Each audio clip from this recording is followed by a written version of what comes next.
Hello students, हम आज आपका जो फर्स्ट वीडियो है chemistry part third BSc part third के लिए, और केमिस्ट्री में हम इनऑर्गेनिक केमिस्ट्री का फर्स्ट वीडियो आज स्टार्ट कर रहे हैं, फर्स्ट लेक्चर स्टार्ट कर रहे हैं और स्टार्ट करेंगे इनऑर्गेनिक केमिस्ट्री की। बात करते हैं इनऑर्गेनिक में, इनऑर्गेनिक क्योंकि हम सेकेंड ईयर से पढ़ के आए हैं कि कोऑर्डिनेशन को जो डी ब्लॉक एलिमेंट्स होते हैं, ट्रांजिशन मेटल्स होते हैं, वो कोऑर्डिनेशन कॉम्प्लेक्स का फॉर्मेशन करती है।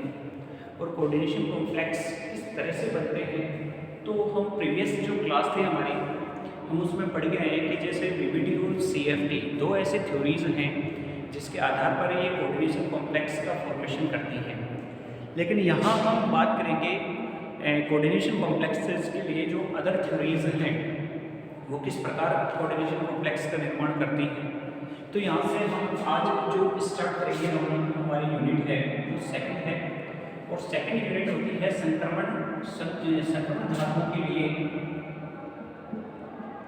संक्रमण धातु आयन के लिए संकुल यौगिक, संकुल यौगिक।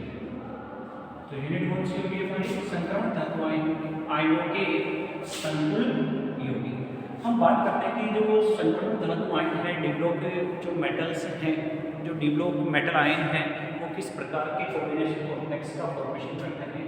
तो हम सबसे पहले बात करते हैं कि जो संकुल यौगिक होते हैं, संकुल यौगिक, इन संकुल यौगिकों के लिए कौन कौन से सिद्धांत दिए गए हैं, उन सिद्धांतों की बात अपन करते हैं। तो इन सिद्धांतों में 4 सिद्धांत दिए गए हैं प्रमुख रूप से कितने सिद्धांत दिए गए हैं? 4 सिद्धांत दिए गए हैं। और वो 4 सिद्धांत कौन कौन से हैं? पहला सिद्धांत होता है क्रिस्टल संयोजकता बंध सिद्धांत कह सकते हैं, जो आपकी जो प्रीवियस क्लास थी सेकंड ईयर, उसमें भी अपन ये टॉपिक्स पढ़ के आते हैं। तो पहली थी संयोजकता बंध सिद्धांत, संयोजकता बंध सिद्धांत, जिसको अपन शॉर्ट में कहते हैं VBT, वैलेंस बॉन्ड थ्योरी। इसके बारे में हम बात करते हैं सेकंड जो सिद्धांत है कोऑर्डिनेशन कॉम्प्लेक्सेस के लिए, उस कोऑर्डिनेशन कॉम्प्लेक्स के लिए जो सेकंड थ्योरी है वो है क्रिस्टल क्षेत्र सिद्धांत। और क्रिस्टल क्षेत्र सिद्धांत को अपन जनरली कैसे लिखते हैं? इंग्लिश में अपन कहेंगे इसको क्रिस्टल फील्ड थ्योरी, तो शॉर्टली अपन कह सकते हैं CFT, crystal field theory. Third जो सिद्धांत है कोऑर्डिनेशन कॉम्प्लेक्सेस के लिए वो होता है आणविक कक्षा सिद्धांत, मॉलिक्यूलर ऑर्बिटल थ्योरी, MOT। और यहाँ जो चौथा अपन सिद्धांत की बात करते हैं वो होता है धातु लिगेंड थ्योरी, या धातु लिगेंड थ्योरी के साथ साथ अपन इसको दूसरा नाम क्या दे सकते हैं? लिगेंड फील्ड थ्योरी के नाम से हम इसको जानते हैं। तो लिगेंड क्षेत्र सिद्धांत कहा गया है लिगेंड फील्ड थ्योरी, कहते हैं इसको लिगेंड फील्ड थ्योरी, लिगेंड क्षेत्र सिद्धांत। अब ये 4 सिद्धांत हमारे लिए मुख्य रूप से कोऑर्डिनेशन कॉम्प्लेक्सेस के लिए अपन बात करते हैं ग्रेजुएशन लेवल पे, जिसमें अपन संयोजकता बंध सिद्धांत जो अपनी प्रीवियस क्लास थी सेकंड ईयर, हम उसमें पढ़ चुके हैं। लेकिन इसकी कुछ कमियां थी, हालांकि कोऑर्डिनेशन कॉम्प्लेक्स बनाते हैं लेकिन जो इसकी ड्रॉबैक्स थी वो बहुत ज़्यादा थी, इसलिए हम इसकी जो कमियां थी उसको दूर किससे करते हैं? क्रिस्टल फील्ड थ्योरी से। तो यहाँ हमारे जो संक्रमण धातु आयनों के संकुल यौगिकों के निर्माण की बात की जाएगी, वो किस बेसिस पे की जाएगी? वो इन 4 सिद्धांतों के बेसिस पे की जाएगी, जिसमें से ये जो सिद्धांत है VBT, ये हम प्रीवियस क्लास में पढ़ चुके हैं। मैं बार बार इस चीज़ को फोकस कर रहा हूँ, लेकिन वहाँ पे एक्चुअल में ये सिद्धांत सही नहीं था। सही नहीं का मतलब यहाँ पे ये है कि जो सभी कोऑर्डिनेशन कॉम्प्लेक्सेस हैं उनकी व्याख्या नहीं करता था। तो बात यह आती है कि ऐसे कौन कौन कौन सी इसकी कमियां थी जिनकी व्याख्या ये नहीं कर सका, तो हम यहाँ पे बात करेंगे। पहला पॉइंट भी अपना यही होगा, हम वीबीटी सिद्धांत की लिमिटेशंस की बात करेंगे, उनकी सीमाओं की बात करेंगे, वो सीमाएं कौन कौन सी हैं, उन लिमिटेशंस के आधार पर हमारी ये यूनिट स्टार्ट करेंगे। तो पहला पॉइंट यहाँ से मेंशन करेंगे अपन। पहला पॉइंट कौन सा होगा? पहला पॉइंट होगा अपना लिमिटेशंस ऑफ वीबीटी। अब कौन कौन सी ऐसे इसकी सीमाएं हैं या कुछ ऐसी कमियां हैं जिसके आधार पर वीबीटी वास्तव में संकुल यौगिकों को एक्सप्लेन नहीं करती कि वास्तव में यौगिक कैसे बनते हैं। इन चीजों को एक्सप्लेन करना है आज। ओके, तो बात करते हैं सबसे पहले अपन टॉपिक के हिसाब से, और वो टॉपिक क्या है अपना? वीबीटी की सीमाएं। तो टॉपिक राइट करोगे लिमिटेशंस ऑफ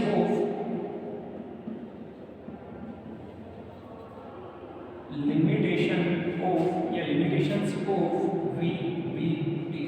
क्योंकि वीबीटी सिद्धांत को हम कहाँ पढ़ चुके हैं प्रीवियस क्लास में, हम यहाँ डायरेक्टली बात करेंगे लिमिटेशंस की, कि इसकी कौन कौन सी ऐसी कमियां हैं जिसके आधार पर ये संकुल यौगिकों के निर्माण को नहीं समझा पाती हैं। तो सबसे पहले अगर अपन बात करते हैं तो एक्चुअल में वीबीटी की सबसे पहली कमी क्या है कि वीबीटी सिद्धांत जो संकुल यौगिक होते हैं और संकुल यौगिकों में जो धातु धनायन होते हैं वो विलयन रंग बनाते हैं, उस विलयन में रंगीन गुणों की व्याख्या नहीं कर सकते। तो संकुल यौगिकों में पहली कमी क्या है? संकुलों में रंगीन गुणों की व्याख्या, रंगीन गुणों की व्याख्या कह सकते हैं जो रंगीन विलयन बनाते हैं, रंगीन विलयन की व्याख्या नहीं कर सका, नहीं कर सका। तो पहली कमी क्या है इसकी कि वास्तव में जो वीबीटी सिद्धांत है वो संकुल यौगिकों में रंगीन गुण या रंगीन इनके जो विलयन होते हैं वो रंगीन क्यों होते हैं एक्चुअली में इसकी व्याख्या नहीं करता। यह केवल क्या करता है कि संकुल आयन बनते हैं, लेकिन बनते हैं उनके विलयन। अब यहाँ पे हम बात करते हैं कि जैसे अब एक कॉमन एग्जाम्पल की बात करते हैं, KMnO4 होता है, KMnO4 कंपाउंड होता है। अगर सामान्यतः हम यहाँ पे केंद्रीय धातु परमाणु की बात करें मैग्नीज, तो मैग्नीज की ऑक्सीडेशन नंबर 7 है और मैग्नीज का जो इलेक्ट्रॉनिक कॉन्फ़िगरेशन होता है Mn25, तो इसका जो कॉन्फ़िगरेशन होता है वो 3d54s2। अब +7 है तो सारे के सारे इलेक्ट्रॉन निकल गए इसमें से, क्योंकि ये +7 में आने के लिए क्या करेगा 3d04s0 कॉन्फ़िगरेशन मेंशन करेगा। अब वास्तव में हम ये कहते हैं कि जब आपकी जो प्रीवियस क्लास में उसमें पॉइंट था कि जो संकुल यौगिक होते हैं वो रंगीन गुण क्यों दर्शाते हैं, वहाँ पे रीजन दिया जाता था डी ट्रांजिशन, कि जो डी ऑर्बिटल होते हैं उसमें जो अनपेड इलेक्ट्रॉन होते हैं वो अनपेड इलेक्ट्रॉन संक्रमण करते हैं निम्न ऊर्जा कक्षकों से उच्च ऊर्जा कक्षकों की तरफ। अगर याद हो तो कुछ ऐसा अपन ने इस स्प्लिटिंग चेक करके आए थे, यहाँ से कोई इलेक्ट्रॉन है वो इलेक्ट्रॉन यहाँ से ट्रांजिस्ट करता है, यहाँ आता है और ये वापस रिवर्ट होता है। हमको पता है कि इस दौरान ये क्या करता है विजिबल रीजन को क्रॉस करता है, विजिबल रीजन को क्रॉस करता है और विजिबल रीजन को की ये तरंगदैर्ध्य को एब्जॉर्ब करता है, उच्च ऊर्जा स्तर में जाता है। लेकिन जब ये वापस रिवर्ट होता है, वापस आता है, तो उस ड्यूरेशन में क्या करता है ये अपनी ऊर्जा को उत्सर्जित करता है और उत्सर्जित ऊर्जा के आधार पर हम इनके रंगीन गुणों की व्याख्या करते हैं। लेकिन साहब यहाँ पे हमने कहा कि इलेक्ट्रॉन अनपेड इलेक्ट्रॉन होना जरूरी है, लेकिन साहब यहाँ पे तो नहीं है, इसमें तो एक भी इलेक्ट्रॉन नहीं है, फिर भी अपन क्या करते हैं कि KMnO4 कैसा होता है रंगीन विलयन का निर्माण करता है और वो भी गहरा रंग प्रदान करता है। लेकिन वास्तव में ये कैसे बने वीबीटी इस सिद्धांत की व्याख्या नहीं कर सकी है। तो ये पहली इसकी ड्रॉबैक थी, पहली इसकी कमी थी कि वास्तव में ये जो संकुल यौगिक होते हैं उसके रंगीन विलयन बनते हैं, लेकिन क्यों बनते हैं इसकी व्याख्या वीबीटी आसानी से नहीं कर पाती है। अगर सेकंड कमी की बात करें इसकी, तो अपन ये कहते हैं कि चुंबकीय गुणों के आधार पर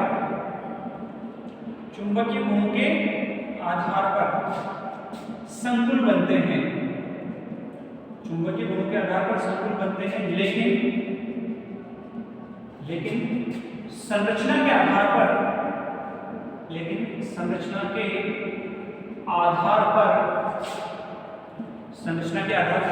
चुंबकीय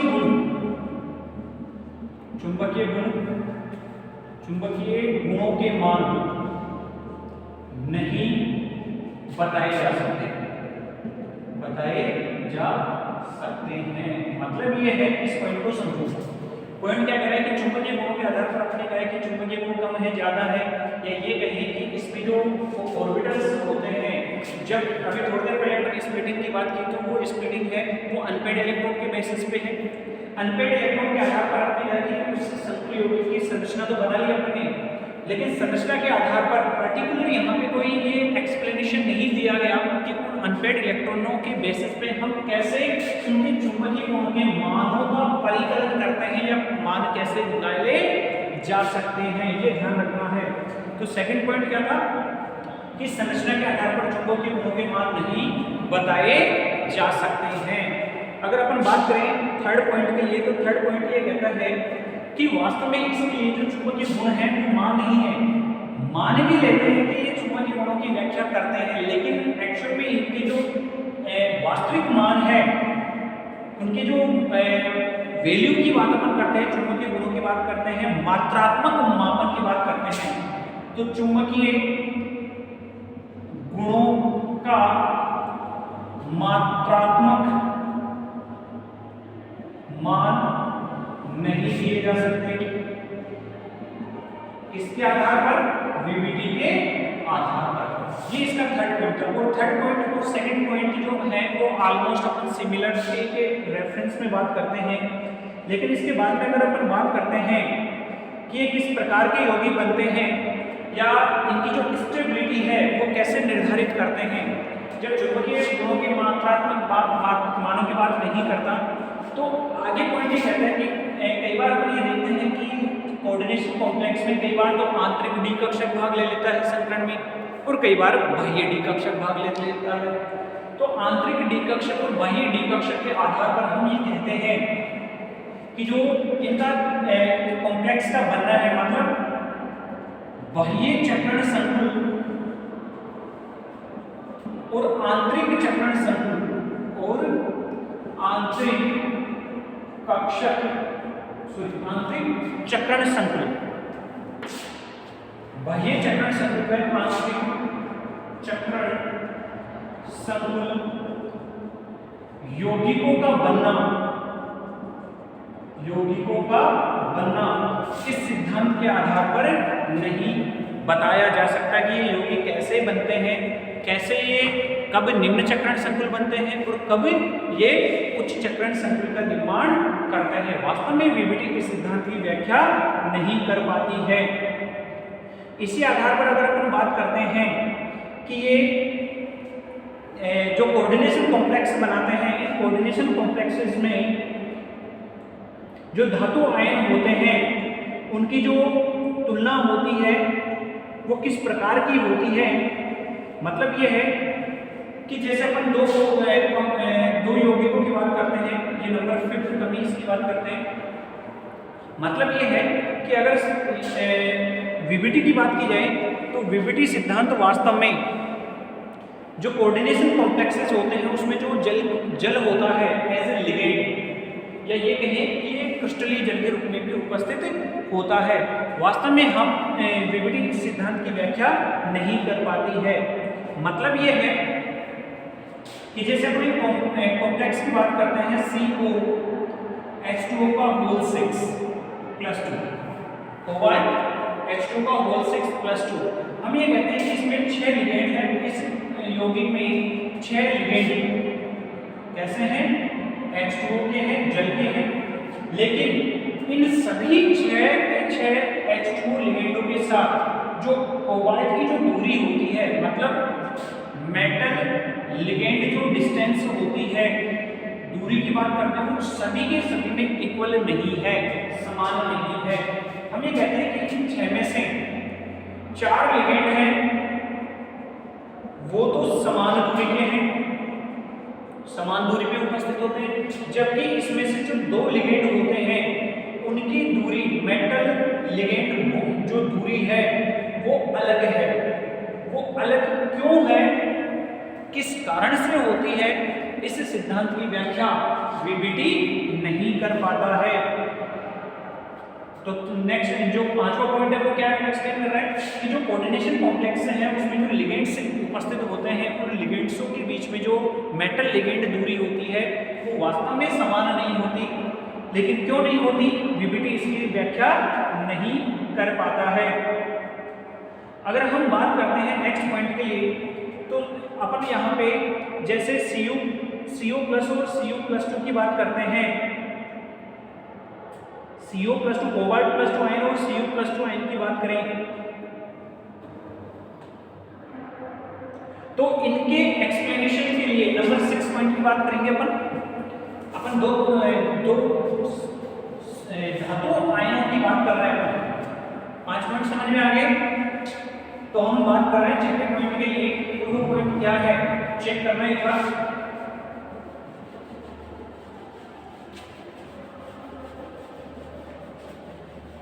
दो जो 3D सीरीज के दो धातु आयन है कोबाल्ट और Cu+,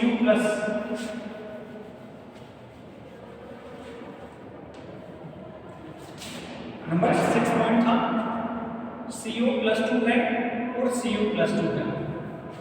अगर हम बात करते हैं इन दोनों के लिए, तो इन दोनों के जो बाह्य कक्षक होता है, बाह्य कक्षक में एक इलेक्ट्रॉन अनपेयर्ड है, अयुग्मित है, एक इलेक्ट्रॉन अयुग्मित है। लेकिन हम अगर बात करते हैं कि कोबाल्ट+2 है, कोबाल्ट+2 है, ये अपचायक प्रवृत्ति का होता है। क्या होता है ये?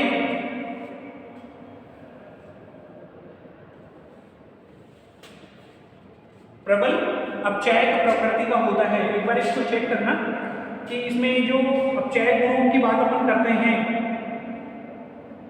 वो किस प्रकार से मेंशन करेंगे।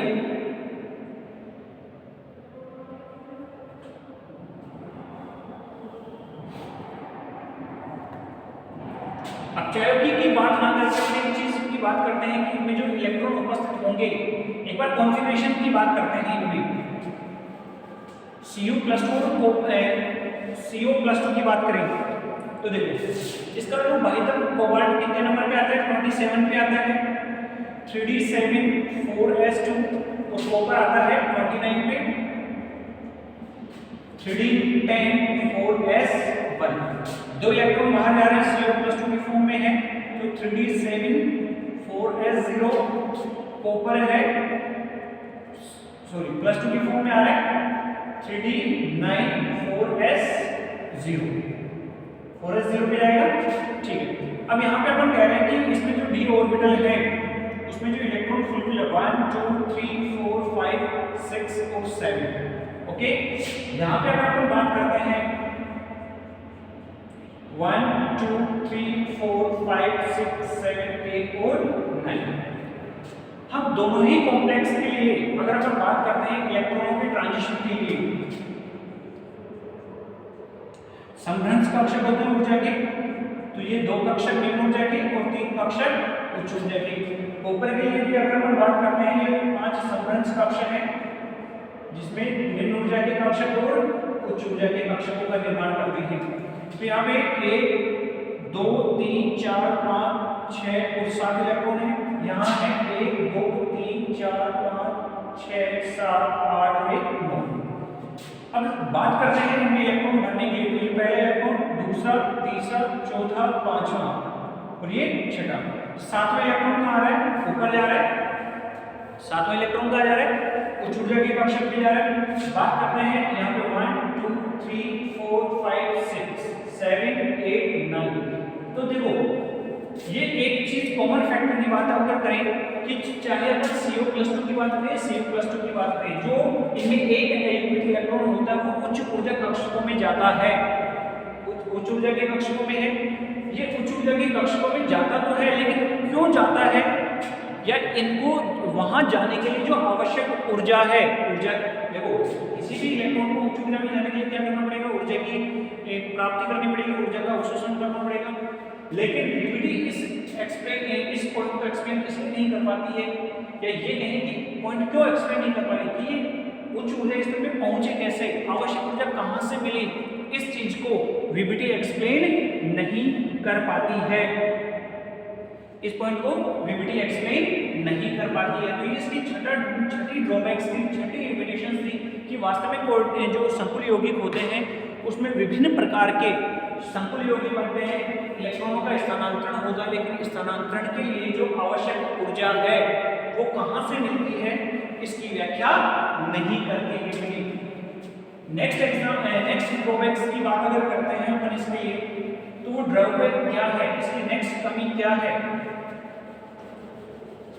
तो कोऑर्डिनेशन कॉम्प्लेक्स हम कई बार देखते हैं कि कुछ कोऑर्डिनेशन में जो इनकी कोऑर्डिनेशन नंबर होती है, जो इनकी कोऑर्डिनेशन नंबर होती है वो कोऑर्डिनेशन नंबर सेम होते हुए भी ये अपनी अलग अलग संरचना प्रस्तुत करते हैं। जैसे अगर अपन बात करते हैं Cu H2O का होल 4 प्लस 2 और साथ में है Cu Cl का होल 4 माइनस 2। चाहे तो ये एग्जांपल ले या इसी के साथ एक एग्जांपल और ले सकते हैं Cu Cl का 4 माइनस 2। आप चाहो तो ये एक एग्जांपल मेंशन करो ताकि इसमें वैलेंसी अपन को सेटिस्फाई करने में आसानी हो। तो एग्जांपल अपन दे रहे हैं Cu Cl का होल 4 माइनस 2। दो तरह के यौगिक मिल रहे हैं। ये अपन को पता है कि इसमें कॉपर प्लस 2 ऑक्सीडेशन में है और यहाँ पे भी कॉपर प्लस 2 ऑक्सीडेशन नंबर है। लेकिन वास्तव में अगर हम इसकी संरचना की बात करें तो CuCl4 माइनस 2 जो संकुल आयन है वो चतुष्फलकीय संरचना प्रदर्शित करता है, चतुष्फलकीय संरचना प्रदर्शित करता है, जबकि ये जो कॉम्प्लेक्स है यह वर्ग समतलीय संरचना प्रदर्शित करता है। अब बात ये आती है कि दोनों में देखो कोऑर्डिनेशन नंबर भी सेम है, 4 है, दोनों में जो धातु है वो भी समान है, दोनों धातुओं पर ऑक्सीजन अवस्था का मान भी समान है। बावजूद इसके दोनों यौगिक क्या करते हैं, अलग अलग अपनी संरचना प्रदर्शित करते हैं। वास्तव में ये ऐसा क्यों करते हैं, इस पॉइंट की भी व्याख्या वीबीटी नहीं कर पाता है। तो यहाँ से हमने 7 लिमिटेशंस की बात की है। कुछ और जो लिमिटेशंस बचेगी हम उनकी चर्चा हमारे अगले वीडियो में करेंगे। Okay bye.